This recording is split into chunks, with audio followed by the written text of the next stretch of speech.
Hi అండి, అందరు ఎలా ఉన్నారు? వెల్కమ్ టు మోన్ టారో. సో ఈరోజు వచ్చేసి మీ పర్సన్ కరెంట్ ఫీలింగ్స్, మీ పర్సన్ మీ గురించి ఏం ఆలోచిస్తున్నారు అండ్ యాక్షన్ తీసుకుంటారా లేదా, మీరు మీ పర్సన్ గురించి ఏం ఆలోచిస్తున్నారో చూద్దాం.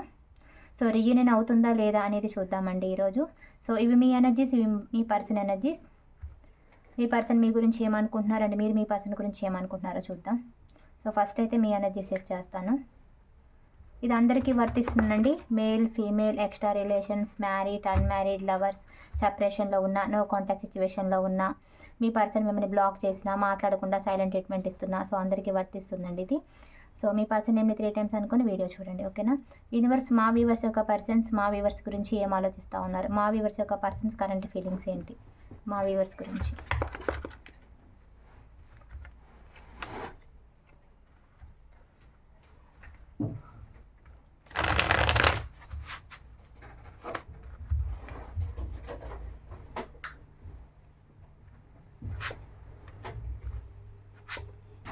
సో కొంతమంది మీ పర్సన్స్లో మనీ మేకింగ్లో ఉన్నారు, వర్క్ బిజీలో ఉన్నారు, మనీ గురించి హార్డ్ వర్క్ చేసి మనీ ఎర్న్ చేయాలి, ఆ కెరీర్ గురించి ఆలోచిస్తున్నారు, కెరీర్ మీద బాగా ఫోకస్ పెట్టారు, వాళ్ళ జాబ్కి సంబంధించి వాళ్ళ వర్క్కి సంబంధించి చాలా ఫోకస్ పెడుతున్నారు. అండ్ ఇంకోటి ఏంటంటే మీ మధ్య జరిగిన గొడవల గురించి కానీ, ఫ్యామిలీ ఇన్వాల్వ్మెంట్ ఉంటే ఫ్యామిలీ గురించి కానీ, థర్డ్ పార్టీ సిచ్యువేషన్ కానీ, ఏదైనా గొడవలు ఉంటే కనుక ఆర్గ్యుమెంట్స్ ఇలా జరుగుంటే వాటి గురించి ఆలోచించి చాలా డిప్రెషన్, చాలా లోలో ఉన్నారు మీ పర్సన్. సో మీ పర్సన్కి అయితే ఇప్పుడు మనశ్శాంతి లేదు, ప్రశాంతంగా లేరు. అయిపోయిన ఆర్గ్యుమెంట్స్ గురించి ఏదైతే జరిగిపోయాయో పాస్ట్లో, ప్రజెంట్లో జరుగుతున్నాయో వాటి గురించి మీ పర్సన్ టెన్షన్స్ తీసుకుంటున్నారు, ఆలోచిస్తున్నారు. సో మీరు లేకపోవడం వల్ల మీ పర్సన్కి అయితే ఆ లోట్ అనేది తెలుస్తుందండి. డెఫినెట్లీ ఆ లోట్ అనేది కనిపిస్తుంది, మిస్సింగ్ ఎనర్జీ కనిపిస్తుంది, మీ గురించి బాధ అనేది కనిపిస్తుంది. ఇక్కడ ఒకే ఆఫీస్లో వర్క్ చేసే వాళ్ళు కొలీగ్స్, రిలేటివ్స్ కూడా అయి ఉండొచ్చు. ఇక్కడ మీ పర్సన్ మీతో ఈక్వల్ గివ్ అండ్ టేక్ ఇవ్వడానికి ట్రై చేస్తున్నారు, మాట్లాడాలనుకుంటున్నారు.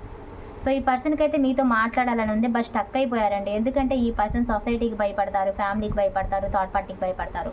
సో అంటే ఆలోచిస్తారు, ఏదన్నా ఒక అడుగు వేసేటప్పుడు, మాట్లాడేటప్పుడు 10 సార్లు ఆలోచించే వ్యక్తి అనమాట.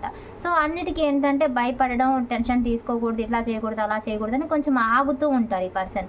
ఏంటంటే మేబీ ఈ పర్సన్స్ మీ ఒకవేళ లవర్సే అయి ఉంటే, మీ మ్యాటర్ ఇంట్లో తెలిసి ఇంట్లో వాళ్ళు మీ పర్సన్ని అడిగి ఉంటే కనుక, ఏదైనా సమ్ ఆర్గ్యుమెంట్స్ జరుగుంటే మీ పర్సన్ మీ ఫ్యామిలీ గురించి స్టక్ అయ్యి ఉండవచ్చు. థర్డ్ పార్టీ గురించి తెలిస్తే థర్డ్ పార్టీ గురించి మీ పర్సన్ స్టక్ అయ్యి ఉండొచ్చు. సో ఏమైనా రీజన్స్ అయ్యి ఉండొచ్చు. మీ ఇద్దరి మీద గొడవలు అయితే ఆ గొడవల వల్ల సో అవి మనసులో పెట్టుకొని మీ పర్సన్ స్టక్ అయ్యి ఉండొచ్చు. సో కారణం ఏదైనా స్టక్ ఎనర్జీ అయితే కనిపిస్తుంది. ఇక్కడ మీ పర్సన్ కావాలనే స్టక్ ఎనర్జీలో ఉన్నారు, ఎవరు పెట్టలేదు. వాళ్ళ సిచ్యువేషన్స్కి వాళ్ళే ఆగిపోయారు, ఎవరిని ఇబ్బంది పెట్టలేక, వాళ్ళు ఇబ్బంది పడలేక, సో మళ్ళీ మీ గొడవల వల్ల మళ్ళీ మీ దగ్గరికి రాలేక వాళ్ళే స్టక్ అయిపోయారండి. ప్రజెంట్ వాళ్ళకి ఏ దారి కనిపించట్లేదు, స్టక్ అయితే అయ్యారు. సో మీతో అయితే మాట్లాడాలనుకుంటున్నారు, బట్ మాట్లాడలేకపోతున్నారు, ఫీలింగ్స్ అన్ని హోల్డ్ చేసి పెట్టుకున్నారు, రైట్ టైం కోసం చూస్తున్నారు, ఓకేనా? ప్రస్తుతానికైతే మీతో తప్పించుకొని తిరిగే పనిలో ఉన్నారండి. అంటే మీ మెసేజ్ స్క్రిప్ట్ లేకుండా, కాల్ అటెండ్ చేయకుండా, లిఫ్ట్ చేయకుండా, బ్లాక్ లిస్ట్లో వేయడము, లేకపోతే మీరు ఎదురుపడినా కానీ ముఖం తిప్పుకొని వెళ్ళడము, ఇలాంటివి అయితే చేస్తున్నారు ఈ పర్సన్. కొన్ని అబద్ధాలు కూడా చెప్పి ఉండొచ్చు. ఇవన్నీ ఎందుకు అంటే వాళ్ళకున్న రీజన్స్, ఫ్యామిలీయో థర్డ్ పార్టీయో మీ మధ్య జరిగిన గొడవల వల్ల మళ్ళీ రావడం ఇష్టం లేక, సో మళ్ళీ రాలేక కొన్ని సిచ్యువేషన్స్ మీ దగ్గరికి వస్తే ఆ సొసైటీలో ఉన్న ప్రాబ్లం అవుతుందేమో, థర్డ్ పార్టీ ఇంట్లో గొడవలు అవుతాయేమో, సో ఇట్లాంటివి కొన్ని ఏదైనా ఉంటే కనుక సంథింగ్ వాటి గురించి ఆలోచిస్తున్నారు మీ పర్సన్. మీ ఇద్దరి మధ్య మనస్పర్ధలు అయితే అవి ఇంకా మీ పర్సన్ మనసులో ఉండి ఉండొచ్చు. సో ఈ పర్సన్ అయితే ఒక రైట్ టైం కోసం చూస్తున్నారండి. వాళ్ళు ఏంటంటే చాలా చీటింగ్ ఎనర్జీ కనిపిస్తుంది ఇక్కడ కొంతమందికి. సో దానివల్ల కూడా మళ్ళీ వాళ్ళు ముఖం చూయించుకోలేకపోతున్నారు. సో మీ మీద చాలా ప్యాషన్ ఉంది, మీ మీద ఇష్టం చాలా హానెస్ట్గా కనిపిస్తుంది, ఓకేనా? చాలా చాలా హానెస్ట్గా ఉంది. ఫీలింగ్స్ అయితే హానెస్ట్గా ఉన్నాయండి. మీకు కమిట్మెంట్ ఇవ్వాలనుకుంటున్నారు, బట్ అది వీళ్ళు ఏంటంటే ఇంట్రోవర్ట్స్ అనమాట, స్టబన్. వాళ్ళ ఫీలింగ్స్ వాళ్ళు వ్యక్తపరచలేరు, అన్నీ మనసులోనే పెట్టుకుంటారు. సో ఇలాంటి పర్సన్ కమిట్మెంట్ ఇవ్వాలి అనుకుంటే ఎవరికి తెలియకుండా సీక్రెట్గా ఇచ్చే పర్సనే తప్ప డైరెక్ట్గా ఇచ్చే పర్సన్ అయితే కాదు. కొంతమందికి అయితే అలా. సో ఈ పర్సన్ ఏంటంటే చాలా స్టబన్, చాలా స్లో ఎనర్జీ ఉంది. రావాలని ఉంది కానీ ఎనర్జీ మాత్రం చాలా స్లోగా ఉంది. అంటే మ్యారేజ్ కమిట్మెంట్ ఇవ్వాలనుకుంటున్నారు, బట్ ఇవ్వలేకపోతున్నారు. సీక్రెట్ మ్యారేజ్ అయినా మేబీ చేసుకోవాలన్న ఆలోచన ఉండి ఉండొచ్చు ఈ పర్సన్కి. ఎక్స్ట్రా రిలేషన్స్ అయితే కమిట్మెంట్ ఇవ్వచ్చు సీక్రెట్గా. సో మ్యారీడ్ వాళ్ళైతే కనుక ఒకసారి మీ గురించి కూడా ఆలోచిస్తున్నారు. చాలా ప్యాషన్ ఉంది, ఇంట్రెస్ట్ ఉంది, ఇష్టం ఉంది, హానెస్ట్గా ఉంది. మీ దగ్గరికి రావాలనుకుంటున్నారు, బట్ అంటే స్లో ఎనర్జీ, స్లోగా ఉంది. అంటే రైట్ టైం కోసం చూసి రావాలనుకుంటున్నారు. డెఫినెట్గా మీ దగ్గరికి అయితే రావాలనుకుంటున్నారు. ఎందుకంటే ఈ పర్సన్కి మిస్సింగ్ ఎనర్జీ కనిపిస్తుంది, మీరు గుర్తు వస్తున్నారు. సో అందుకే మీ దగ్గరికి రావాలనుకుంటున్నారు. మీరు లేకపోవడం వల్ల వాళ్ళు మిమ్మల్ని మిస్ అవుతున్నారు. మీ గురించి మీరు లేకపోవడం వల్ల వాళ్ళకు కొంచెం బాధ కలుగుతుంది. సో దానివల్ల మీ దగ్గరికి రావాలనుకుంటున్నారు. సో మీరు మనీ కూడా హెల్ప్ చేస్తే కనుక వాళ్ళకి ఇంకా గుర్తు వస్తున్నారు, ఇంకా మీ గురించి చాలా మంచిగా అనుకుంటున్నారు. మీరు మనీ కనుక హెల్ప్ చేస్తుంటే అన్ని విషయాల్లో, అప్పుడు ఏదైనా అవసరం వచ్చినప్పుడు మీరు లేనప్పుడు వాళ్ళకి ఆ విలువ, మీ వర్త్ అనేది తెలుస్తుంది వాళ్ళకి. మనీ విషయంలో అయినా, కేరింగ్లో అయినా, దేంట్లో అయినా సరే మీరు ఇచ్చే విలువ, ఇంపార్టెన్స్, మీరు చూపించే ప్రేమ అనేది వాళ్ళకి అర్థమవుతుంది. మనీలో హెల్ప్ చేయడం కానీ, ప్రేమలో కానీ, కేరింగ్లో కానీ, అన్నిట్లో కూడా మీ వర్త్ వాళ్ళకి తెలిసి వచ్చింది. సో అందుకే, కాకపోతే ఇప్పుడు కొంచెం ఇగో యాటిట్యూడ్ చూపిస్తూ ఉన్నారు. వీళ్ళు యాక్షన్ అయితే తీసుకోవాలనుకుంటున్నారు. డెఫినెట్లుగా సూన్ వీళ్ళు యాక్షన్ అయితే తీసుకుంటారు. ఎందుకంటే వీళ్ళకి అన్ని విధాలుగా మీరే కరెక్ట్ అనేది అనిపిస్తుంది. వాళ్ళకి ఏదైనా హెల్ప్ కావాలన్నప్పుడు మీరు గుర్తొస్తున్నారు. వాళ్ళకి ఏదైనా రొమాంటిక్ ఫీలింగ్స్ వచ్చినప్పుడు మీరు గుర్తొస్తున్నారు. వాళ్ళు లోన్లీగా ఉన్నప్పుడు మీరు గుర్తొస్తున్నారు.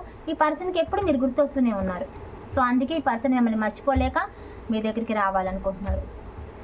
యాక్షన్ కూడా తీసుకోవాలనుకుంటున్నారు, తీసుకుంటారు.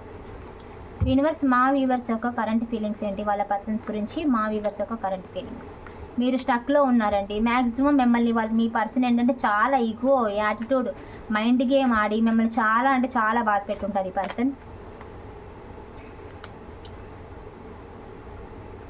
సో ఈ పర్సన్తో మీకు ఒక బాండింగ్ ఉంది. మీ బంధాన్ని దేవుడే కలిపినట్టుగా మీరు ఫీల్ అవుతూ ఉంటారు. యూనివర్స్ కలిపినట్టుగా. సో అలా మీ పర్సనే మీ లైఫ్ అన్నట్టుగా మీరు ఉంటుంటారనమాట. ఎక్కువగా మీ పర్సన్ అంటే మీకు చాలా ఇష్టంగా, ఈ డివైనే కలిపారు అని మీరు నమ్ముతున్నారు. సో ఈ పర్సన్ ఏంటంటే చాలా ఈగో చూపిస్తూ ఉంటారు, యాటిట్యూడ్ చూపిస్తుంటారు. కానీ మీరు మాత్రం ఏంటంటే ఈ పర్సన్ ఎక్కడ హర్ట్ అవుతారోనని మేబీ అంత ఈగో, అంత యాటిట్యూడ్ చూపించకపోయి ఉండొచ్చు. ఈ పర్సన్ మీకు ఛాన్స్ కూడా ఇవ్వరు, వాళ్ళే ఈగో, యాటిట్యూడ్ చూపిస్తూ ఉంటారు. బట్ ఈ పర్సన్ ఏంటంటే ఈ పర్సన్ని మీరు ఎక్కువ స్పై చేస్తున్నారు. వీళ్ళు ఆన్లైన్కి ఎప్పుడు వస్తున్నారు, ఆన్లైన్కి ఎప్పుడు వెళ్తున్నారు, వాళ్ళ వాట్సాప్ డీపీలు కానీ, లేకపోతే వేరే వాళ్ళని అడిగి వీళ్ళ గురించి కనుక్కోవటం కానీ, ఇలాంటి స్పై అయితే చేస్తున్నారు. ప్రస్తుతానికైతే స్టక్ అయ్యారండి. మీరు ఎందుకు స్టక్ అయ్యి ఉన్నారంటే కొంతమంది పర్సన్స్ మీతో మాట్లాడట్లేదు, సైలెంట్ ట్రీట్మెంట్ ఇస్తున్నారు. కొంతమంది బ్లాక్ చేసి ఉండొచ్చు. సో సెపరేషన్లో ఉండి ఉండొచ్చు. సో సరిగా మిమ్మల్ని ట్రీట్ చేయలేదు. సో అందుకే మీరు స్టక్ అయితే కనిపిస్తుంది ఇక్కడ మీరు కూడా ఏంటంటే మీ తప్పు కూడా పెద్దగా ఏం కనిపించట్లేదండి. సో నా తప్పు లేనప్పుడు నేనెందుకు తగ్గాలి, ఇక నేనెందుకు వెంటపడాలి అని మీరు కూడా ఏంటంటే కొంతమంది సెల్ఫ్ లవ్ చేసుకోవడానికి కూడా రెడీగా ఉన్నారు. బట్ ఎంతవరకు మీరు సెల్ఫ్ లవ్ చేసుకోండి. Self love is more important. Self లవ్వే చేసుకోండి, అప్పుడే వాళ్ళు మీకు అట్రాక్ట్ అవుతారు. మీ పర్సన్కి మీరు ఎంత అట్రాక్ట్ అవుతున్నారంటే మీ పర్సన్ సెల్ఫ్ లవ్ చేసుకుంటారు. సో మీరు కూడా సెల్ఫ్ లవ్ చేసుకుంటేనే మీ పర్సన్ మీకు అట్రాక్ట్ అవుతారు. సో 10 ఆఫ్ కప్స్, ఈ పర్సన్తోనే మీరు కలిసి ఉండాలనుకుంటున్నారు. అన్మ్యారీడ్ అయితే మ్యారేజ్ చేసుకోవాలనుకుంటున్నారు. ఇక్కడ మ్యారేజ్ అయిన వాళ్ళు, పిల్లలు ఉన్న వాళ్ళు కూడా కనిపిస్తున్నారు. పిల్లల గురించే ఈ పర్సన్ని మళ్ళీ కావాలి కూడా అనుకుంటున్నారు. మీ పర్సన్, మీరు మ్యారీడ్ అయినా, అన్మ్యారీడ్ అయినా, ఎక్స్ట్రా రిలేషన్స్ అయినా, ఏ రిలేషన్ అయినా సరే మీ పర్సన్తో మీరు లైఫ్ లాంగ్ ఉండాలని అయితే అనుకుంటున్నారు. సో యాక్షన్ తీసుకోవాలనుకుంటున్నారు, లేదా మీ పర్సన్ మీ లైఫ్లోకి రావాలనుకుంటున్నారు. అలాగే మీ పర్సన్ కూడా ఏస్ ఆఫ్ వ్యాండ్స్ ఖచ్చితంగా యాక్షన్ తీసుకోవాలనుకుంటున్నారండి. మీరు కూడా మీ పర్సన్ని మీ లైఫ్లోకి రావాలనుకుంటున్నారు. అలాగే వాళ్ళు కూడా అదే అనుకుంటున్నారు. సో మీ పర్సన్ యాక్షన్ తీసుకుంటారో లేదో చూద్దాం. మీకైతే మీ పర్సన్తోనే ఇంకా లైఫ్ అనేది కంటిన్యూ చేయాలని ఉంది. ఇప్పటికీ మీ పర్సన్ గురించి, కమిట్మెంట్ గురించి చూస్తూనే ఉన్నారు. ఏ రిలేషన్ అయినా సరే మీ పర్సన్ గురించి మీరు కమిట్మెంట్ కోసం అయితే చూస్తున్నారు. లైఫ్ లాంగ్ మీతో ఉంటారా లేదా అని మీ పర్సన్ నుంచి అడిగి తెలుసుకోవాలనుకుంటున్నారు. యూనివర్స్, మా వ్యూవర్స్కి వాళ్ళ పర్సన్స్తో రీయూనియన్ ఉందా? చూడండి మిమ్మల్ని ఎంత హర్ట్ చేశారో ఈ పర్సన్. చాలా హర్ట్ చేశారు.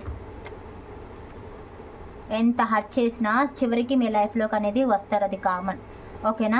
చాలా హర్ట్ చేశారండి థర్డ్ పార్టీ సిచ్యువేషన్లో కానీ, ఫ్యామిలీలో కానీ, వాళ్ళ కెరీర్ గురించి కానీ, వాళ్ళ వర్క్ గురించి కానీ, సంథింగ్ దే గురించి అయినా సరే, మీ మధ్య జరిగిన గొడవల గురించి కానీ, బిజీ టైం వల్ల కానీ, ఈ పర్సన్ చాలా రకాలుగా ఏదైనా రీజన్ ఏదైనా అయ్యి ఉండొచ్చు. మిమ్మల్ని అయితే హర్ట్ అయితే చేశారండి ఈ పర్సన్ ఆప్షన్స్ వల్ల కానీ. ఈ పర్సన్ హర్ట్ చేశారు, మిమ్మల్ని బాధ పెట్టారు. సో ఎవరైతే మిమ్మల్ని బాధ పెట్టారో తిరిగి వాళ్ళు మళ్ళీ మీ లైఫ్లోకి అనేది అడుగు పెట్టబోతున్నారు, మళ్ళీ వస్తున్నారు. ఓకేనా. రిస్క్ తీసుకొని అంటే ఎవరు ఎన్ని చెప్పినా, ఒక పాస్ట్లో ప్రెజెంట్లో ఎవరో ఏదో చెప్పారని మీ పర్సన్ మిమ్మల్ని వదిలిపెట్టి వెళ్ళారు కదా, ఫ్యూచర్లో ఎవరు ఎన్ని చెప్పినా మీ లైఫ్లోకి అనేది మీ పర్సన్ వస్తారు. రీయూనియన్ అనేది ఉంది, న్యూ బిగినింగ్ అనేది జరగబోతుంది. ఎందుకంటే వాళ్ళకి మీతోనే ఉంటేనే హ్యాపీనెస్ ఉంది.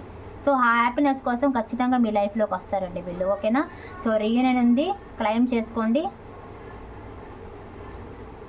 సో కామెంట్లో 555 అని పెట్టండి. మీకు కూడా 111, 222, 555, 888 కనిపిస్తాయి. ఓకేనా. ఏంజల్స్ నెంబర్స్ కనిపిస్తాయి, బటర్ఫ్లైస్ కనిపిస్తాయి. మీ పర్సన్ మీకు డ్రీమ్స్లో వస్తూ ఉంటారు. సో డెఫినెట్లీ న్యూ బిగినింగ్ ఉంది, రీయూనియన్ ఉంది. చాలామందికి మంత్ ఎండింగ్లో అవ్వాలి. మన వీడియో చూసిన తర్వాత ఎవరికైనా ఏప్రిల్ మంత్లో కనుక రీయూనియన్ అయితే కామెంట్ బాక్స్లో పెట్టండి. ఒకవేళ ఇప్పుడు మిస్ అయితే కనుక ఇంకా నెక్స్ట్ వచ్చేసి మే జూన్లో డెఫినెట్లీ రీయూనియన్ ఉంటుంది. ఓకేనా. ఫాస్ట్ ఎనర్జీ అయితే మేలోనే అవుతుందండి. స్లో ఎనర్జీ అయితే జూన్ వరకు ఉంటుంది, కానీ ఫాస్ట్ ఎనర్జీ అయితే మే ఎండింగ్ లోపు ఉంటుంది. ఓకేనా. సో ఇప్పటికీ ఏప్రిల్ ఎండింగ్లో చాలా మందికి అవ్వాలి. అవితే కనుక కామెంట్ బాక్స్లో కామెంట్ చేయండి. ఓకేనా. సో న్యూ బిగినింగ్ అవుతుంది. 555 అని పెట్టండి, లైక్ చేయండి, క్లెయిమ్ చేసుకోండి. మీ ఫ్రెండ్స్లో కూడా ఎవరైనా రిలేషన్స్ గురించి సఫర్ అవుతూ ఉంటే వాళ్ళకి మన వీడియో అనేది షేర్ చేయండి, మోటివేషనల్గా ఉంటుంది. సో ఎవరికైనా పర్సనల్ రీడింగ్ కావాలి అంటే వీడియోలో టైటిల్లో నెంబర్ కనిపిస్తుంది కదా, సో కాల్ కానీ మెసేజ్ కానీ చేయండి. ఓకేనా. Thank you so much.